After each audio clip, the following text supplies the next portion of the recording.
Happy tenant is a good tenant. We did not intend to be in the property management business. The property management industry is very sharing. We're providing housing for human lives. And life happens to everybody. You don't manage as many properties as I do without the stories. Like 6 grown men jump back like, what the hell was that? Something's about to eat us. You're listening to the Property Manager Podcast, brought to you by Buildium. Real stories, real people. I'm Tony Milo from Buildium, and this is the Property Manager Podcast. Hello, everybody, and welcome to the Property Manager Podcast. My name is Tony Milo, and I am here, as always, with Rachel Graham, Fred Tracy. So we are ready to get going today and talk about what we recorded on episode 13 with Jonathan George. Now, what struck me the most, actually, with talking with Jonathan was how pragmatic he was and how he just really went for everything and figured it out himself, all based around data. And this has really been his vision from the get-go, as he's been a long-time customer of Buildium. Rachel, what struck you most about the interview? Yeah, I think the data piece it was really striking to me too, because he has this wonderful way of saying, all right, I'm going to try it, and then I'm going to look at the numbers, and I'm going to see what it did. And if I like the numbers, then I'll keep doing it. And he's just always pushing for improved efficiency. He's looking for new ways to do things. And the piece that I actually really loved the most is that he listens. Like when he's looking at the data, he thinks about it. And so whether it's feedback on a ratings and review site or whether it's numbers in a spreadsheet, like he's always looking for that interpretation so that he can keep getting better at what he does. Yeah, 100%. And I think, another thing to keep in mind, and we got into this in the interview, is that he manages his team completely remotely. Like there is no Zen property management office. So really, that's a huge accomplishment for a small business to maintain a culture, to successfully train and educate your staff as well, and maintain that level of customer service. That is not easy to do, and it really takes a strong sense of process, which he's been able to develop over the years. And it's not something that really, from my standpoint, has stood still. He has had to evolve this in order to keep it strong and to keep his customer service where it needs to be. He is very present with his staff, even though they're so distributed. When they had the ability to move into using G Suite for creating, documents and spreadsheets, he's in there and they're communicating and they're chatting frequently during the day to make sure that everything is going well. So he's very present for his team. Yeah, and I also think communication is one thing, but something that he's really laid out is a culture of transparency, not only internally but externally. So property managers often will upcharge for things like labor, maintenance, but he's really tried to establish in his business model, from a client perspective, not to do that by tracking every single hour. And both of you know, as long as you have known me, that is something that I have always been behind. Not only externally, but internally, it holds accountability. And especially if you have remote workers, women lie, men lie, numbers don't. Quote by Jay-Z. And I can vouch for that with Fred. I've known him for years, and all of that is a true story. Fred, you've met him. Yeah, I met Jonathan and everyone at the Zen Group when they still had an office. It was my first video shoot for Buildium, and looking back at it, it was cool to see how they committed to the whole Zen office vibe with their decor. They had gongs. They had, what are those tiny plants called? Bonsai trees? Yeah. Bonsais. Oh, wow. Yeah. Bonsai! Yeah, so we'll get into that. So all right. So with that said, I don't think we can get reach a higher note than that. So we'll just hand it over. Let's start the interview. Let's roll it. Happy tenant is a good tenant. So tell me a little bit about Zen. You guys are out of Warwick, Rhode Island, right? Correct, yes. We are based in Warwick, Rhode Island. I've been an agent for about 12 years. Started Zen about 4 years ago, and basically we're a full-service brokerage. We handle leasing, we do property management, we do sales and purchasing. So yeah, we're pretty much all over Rhode Island. And there's something pretty unique about the way that Zen does business that, I feel like that I've caught a glimpse of. Then maybe you could talk a little bit about it. And for me, I think it was the fact that you guys do everything remotely. We do, yes. We are entirely cloud-based. So all of our operations, as far as what we do behind the scenes, are done online, virtually. We've basically decided on that model. When we started the business, we knew we were eventually going to transition to being completely cloud-based. We didn't quite get there right away, but yeah, that we're pretty much on the cusp of the change here as far as where we see the real estate industry going. Yeah, and you've been a Buildium customer for several years at this point. So tell me Quite a about while, a long time, and so it's just interesting that how technology has allowed you to, really be that remote based business, which I'm sure a lot of property managers is something that they wouldn't normally, they wouldn't be first to think is even possible. Yeah, so at first it wasn't really possible. I mean, we had the ideas, we had the concept, we had the drive, but the systems wasn't quite in place yet. The services and software sectors hadn't really caught up at that time. So yeah, we basically needed to really not kind of scale our vision back, but kind of progress a little bit more slowly to allow the industry to adopt it a little more easily. So yeah, and I would imagine anything you're trying to, pretty much put into action pretty complex processes. There are a lot of people involved. You've got, residents, you've got owners, and there's a lot of moving pieces. So what are really the pros and cons of not having a physical office space and really doing everything remotely like you've been doing? Since at this point, you're a seasoned pro at it. You've been doing it for a while. I mean, starting with the cons, so we actually just closed down our brick and mortar office in the fall of last year. We did always maintain a very small footprint with our office. It was mainly just a central hub for our staff to meet if we needed to.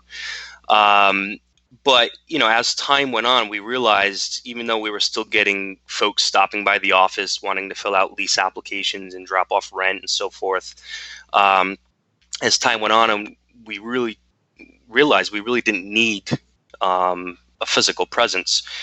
But, folks still expect that. They still, expect to, where do I drop my rent off? Can I just stop by and chat with you about this apartment real quick? And, they still want that face-to-face.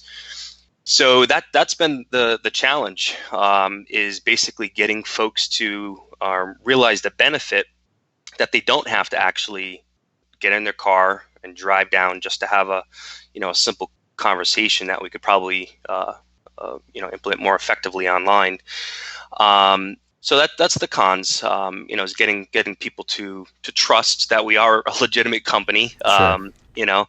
And the pros, it's been great. We have been able to cut back significantly on overhead. We have taken a lot of those previous expenses from the office, and we've reallocated that to technology. And it's really allowed us to really focus on where we want to be. That's great. And let me just go back to one thing that you mentioned, being recognized as a legitimate company. And clearly online reviews can have a lot to do with that these days. And, I know that when I look for any kind of, business or if I'm looking to buy something, I want to find those reviews online because it just, it shows me that they're credible and that there's something behind it. What are you finding that people are looking at these days when they're evaluating your company? Because I know that that's always changing. Of course, I could imagine Google, maybe Yelp, just depending on where you are. Correct. Yeah. I mean, traditionally, we have always been, for the most part, very organically. Our business have grown very organically. So we've been word of mouth, referrals, repeat business. But over the years, as we have continued to shift into the cloud sector, we have really realized the importance of online reviews, which, to be quite honest, before we personally, I really don't feel as if, in being a service-based company, that it's completely unbiased. Usually you get a lot of folks that will come on and they usually only will give you a review when It's when bad. they're not, when it's bad, right? Yeah. So we've been trying to focus on basically getting all kinds of reviews and all kinds of feedback, the good and the bad, so we Right. can really learn and adjust from that.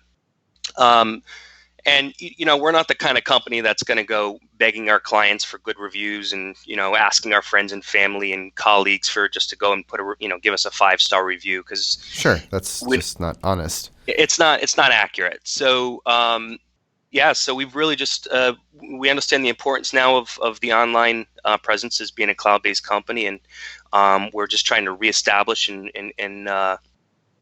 grow that review base. Yeah, and how do you work that into your process? I've seen it happen with realtors, and I can imagine there are a whole variety of ways to sort of in the right moment when you want to ask for a review from your owners.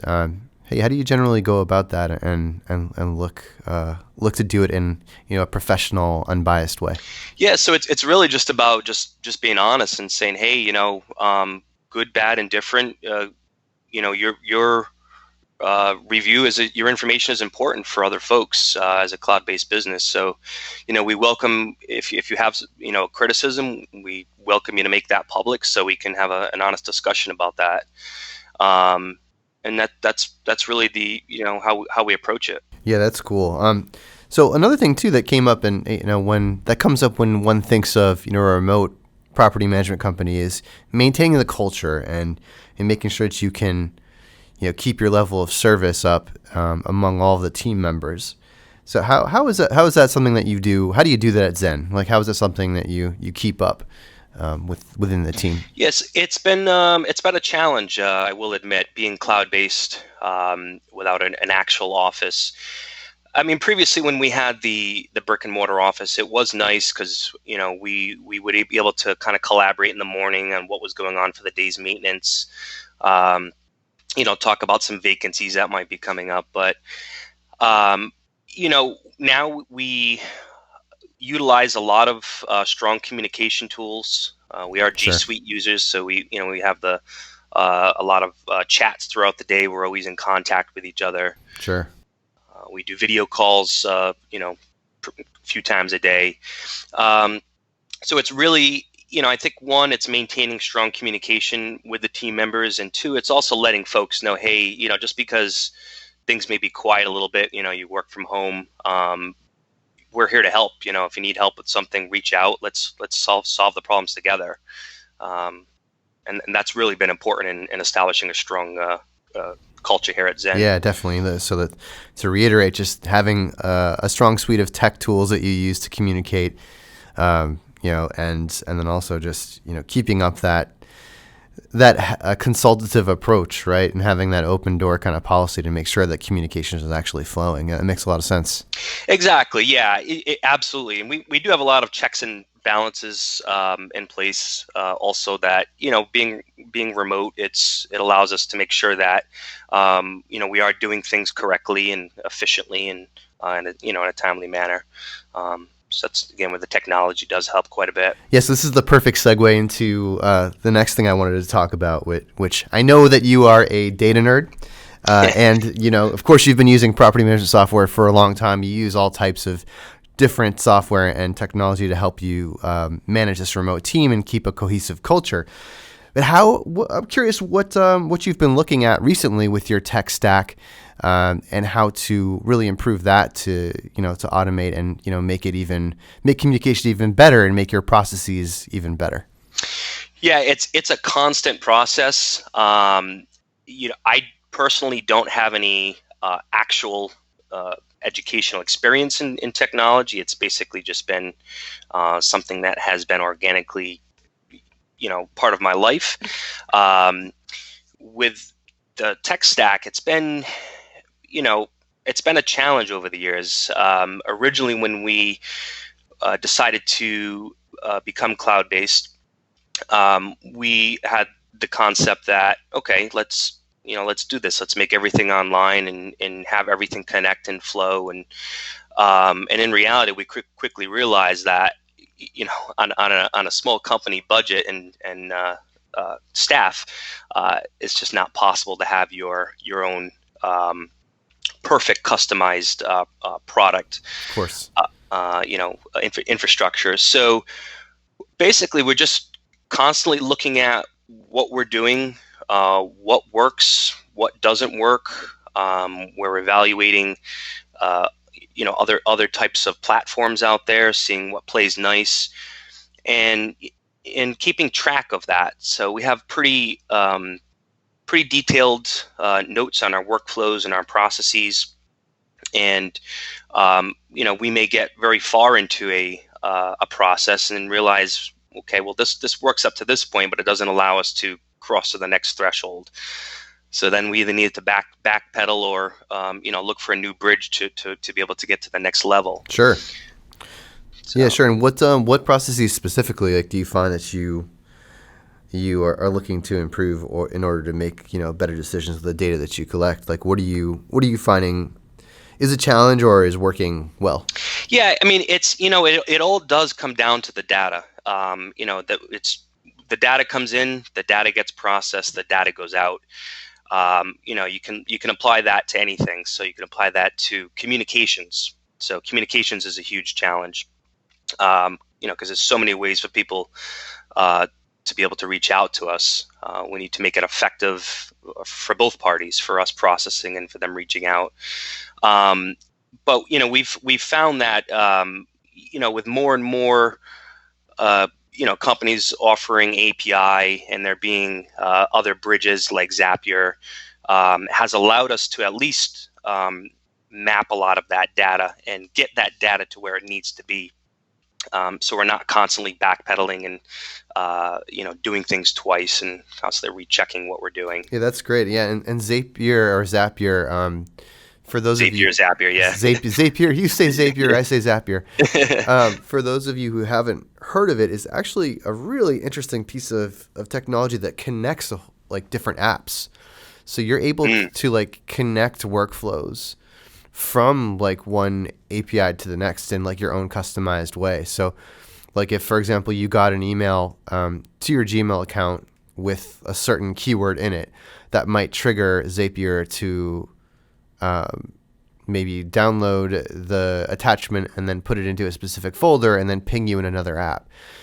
And so I'm curious what ways you're using Zapier, just because that. Yeah, it's a really interesting, flexible solution. It is a very, very valuable and interesting, massively useful tool.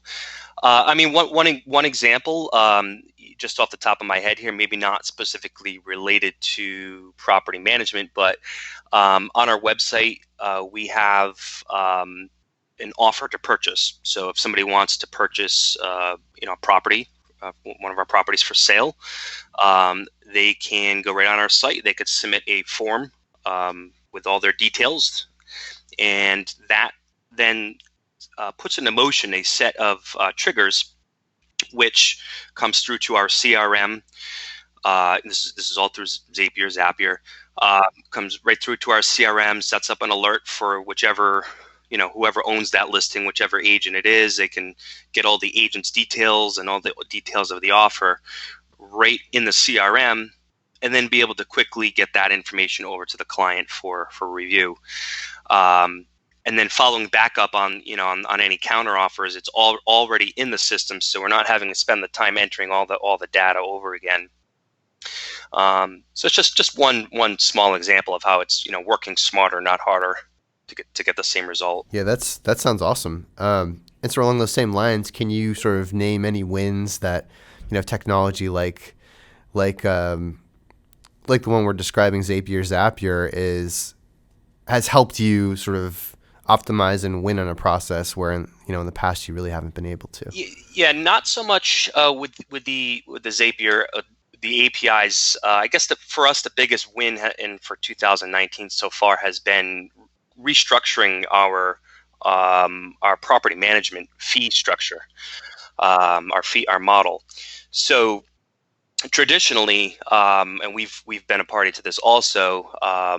Traditionally, what we understand is that landlords get charged a certain percentage of the monthly rent, and in return, the property manager will provide a certain bundle of services. The problem we found with that model is that if you are exceeding, the cost of what you're actually collecting for those management fees, often the manager has to make up for that somewhere. And that may be upcharging, maintenance, maybe upcharging parts and things like that, labor. So we have basically really kind of simplified the process. We now offer what we call the core suite of services. So we have a flat fee per unit per month, very low fee. It's $25 a unit. And through our technology now, we actually are able to track using the work order numbers from Buildium and through our time tracking systems. We actually track per the minute every single task we're working on. Oh, wow. Yeah. So that's efficient. It's very efficient. It's, and it took a little while to get used to, because it's, you have to really come up with some constructive ways to make it work. So, because some things only take a couple of minutes. But at the end of the day, when we found that we were, not only were we, our team members more accountable for their time, it was all in the analytics and the reports, but, clients were only being charged for the services that they requested and actually need. And if there's any ever question to it, there was complete transparency, because every single minute of what we're doing can be sent over to them in a report if they request it. Well, that's great. So then just through the property management software and through a combination of apps, you're able to track the amount of time somebody is spending on each task. They don't have to enter in something themselves. It's just sort of following them. Yeah. So we use so we've gone through, again, a couple of different applications we've used for time tracking. We're now using something called Harvest. We just shifted away from T-Sheets.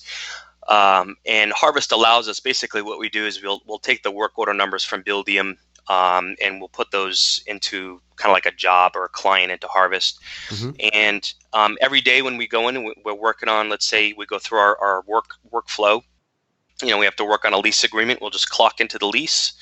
Client picks up calls us. We have to switch over. We just switch over to client time, and could do it from the mobile or from the computer. It's very fluid. It's very, very straightforward and easy. That sounds awesome. Yeah, and great too, because one of the biggest problems, obviously you wouldn't want to be spending as much effort on clients that don't, make you as much money. But this way, it sounds like you have a fee structure that totally works out based on the amount of time and effort that you're spending, which is just good for everybody. Absolutely. And the clients that do want the extra time, they want to have that extra phone time, or they want to spend more time going through what's going on in a particular unit. We can spend that, and they know they're getting charged for it, but they're happy to pay for it because they're getting the attention that they want. And there are other clients that are simply just collect my rent. I'll activate your add-on services if we need them, and they're happy paying just for that. So it works out pretty well. Well, that's really cool. So then, with the way that you share that information, when it comes time to give out your owner draw, are you able to itemize it? Say if a property owner has multiple properties, you sort of can show them exactly what you were working on and why. Yeah, we can itemize that. That's the beauty of the Harvest software that we're using. So again, on each one of those jobs so we have a general. That's great, yeah. Yeah, so we have a general admin job that, or if you will, that we can clock in just for small things that doesn't really make sense to have its own, sure, its own allocation. But yeah, so we have a link that when the job is closed out, we can create an online link to that report. And we put that literally right in the Buildium work order for the landlord to see. So if they want to get in there and they're like, oh, gee, why am I getting charged all these admin fees for this month? They can literally just open up the month's work order or that bill, and they can get a complete history and a complete breakdown of exactly where all our time was spent. Well, that sounds excellent. And you said you weren't really into technology or you didn't study it or anything like that, but you sure have a great grasp on it. So for those property managers out there that are looking to stay on top of the latest useful technology and, integrate new processes and data into their businesses, what do you recommend? How do you know and know what to use, and how do you stay on top of all of these tools that are, coming up and surging. Yeah, you don't have to know it all. There's a lot of people out there nowadays that specialize in very specific areas. I think from a higher level, many managers come with different experience. Some are better computers, some are better, out with the people, with the interactions. Some might be better in the field, doing showings and maintenance, etc. And I think at the end of the day, it just comes down to, reflecting and maintaining perspective on your own business, and constantly reevaluating what's working, what's not working, where am I spending too much time, what could I be potentially doing better, and then ask for feedback from people, from clients and tenants, and just continually to improve it. Don't be afraid to change things up a bit just because it's new or different or may seem crazy. And that's really, I think, what's what can help folks get to that next level. Right, and you're an avid reader as well. From what I understand, you read a lot of industry reports and industry. You just read up on the industry just to see how it's changing, so you can adapt your business. Is that about right? Yeah, I mean, I try not to. I try not to get too much involved in it, where it almost cripples you. But no paralysis analysis. Yeah, exactly right. I mean, because you really can. You could be, because you start getting into it, and you're like, oh, geez, these people are doing this and this, they're doing that, and then, oh, there's this technology out, there's this out there, and it can be very overwhelming. Right. So I just really I do read up a lot on different in the industry and what's going on, and the Buildium reports that come out are extremely helpful for that purpose also. Well, yeah. Now that you mention it, we do have a report that we're working on right now. Oh, awesome! Yeah, coming out in October. So yeah, the industry report, 5th annual State of the Property Management Industry Report, coming out in October 2019. So yeah, you'll be one of the first to get it. That's great. Yeah, we use that data to, the research that you guys do and asking tenants and landlords what they want to see. I mean, we use that to kind of tweak our processes. So yeah, it's fantastic. That's great to hear. So all right, so looking at, you're obviously striving for something with your business. You've had a strong vision from the beginning about what you want this remote business to be, how you want it to operate, how you want it to be efficient, how you want to be transparent for both residents and property owners. What is that ideal state though? Like what is like your ultimate goal? Like if you could say, I want my business to operate this way, like what is that top level vision that you're just striving for that maybe you could share? Yeah, absolutely. I mean, I think it's important to remember, especially in the technology sector, that you can have an ideal vision of where you want things to be, but in reality, things will kind of unfold as they will. So, so with that said, I guess the ideal structure or kind of way we want to operate is to be able to quickly adapt and change and scale as the industry does, and as different tools become available to us. At the end of the day, it's really about efficiency. It's really just about being as efficient as we can, making things work, kind of put things into action, and letting the processes do what they're supposed to do. So will I ever get there? We hope so, but I don't want to say that there will ever be a point where we'll reach that and then we can just throw the towel and say we've gotten there, because it's always going to be changing. It's always going to be evolving. Right. It's about the journey, not the destination. Let's say. Yeah, exactly. As cheesy as that sounds. Well, hey, listen, Jonathan, George, thank you for joining me today and talking about Zen Property Management. Always a pleasure, and we hope to have you on the show again some point. Yeah, thanks so much. It's been a pleasure, as always. Tony, that was your second best interview. Oh, thank you, Fred. I'm kind of blushing here, and I'm verklempt. Is that? It's the sunburn. That's right. I am very pale. Summer is not kind to me. That said, you know what? This was a great episode because we really got into the details with Jonathan, and we're talking about a property manager here and a property management business owner who is not afraid to look at his processes constantly and always iterate on them so that he's creating a better experience for himself. He's more efficient because he's all about efficiency. And at the end, he's just delivering a better service. Yeah, I would agree with that. When we, after the interview, we went and we were checking out his website again, and his intention to create a great experience, whether you're a resident that lives in one of his properties, whether you're a client that he works with, his intention to create a great experience through communication. Like, he has a chatbot on his website. Like, we don't see that you don't that see often. that very often. I Yeah. know. And so it's really impressive. And so he is showing right up front, even before you talk to him, that what you can expect from interacting with him is going to be based on good communication. And if anyone wants to check out that website for inspiration, go to zenrealestategroup.com.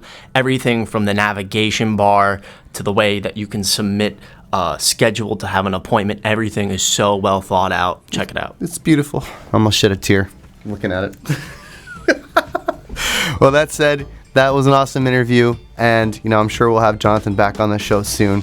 But if you liked what you heard, please leave us a 5-star review. And as always, we'll catch you next time on the flip side. I messed that part up. Check you on the flip side. We're keeping that. Bye-bye.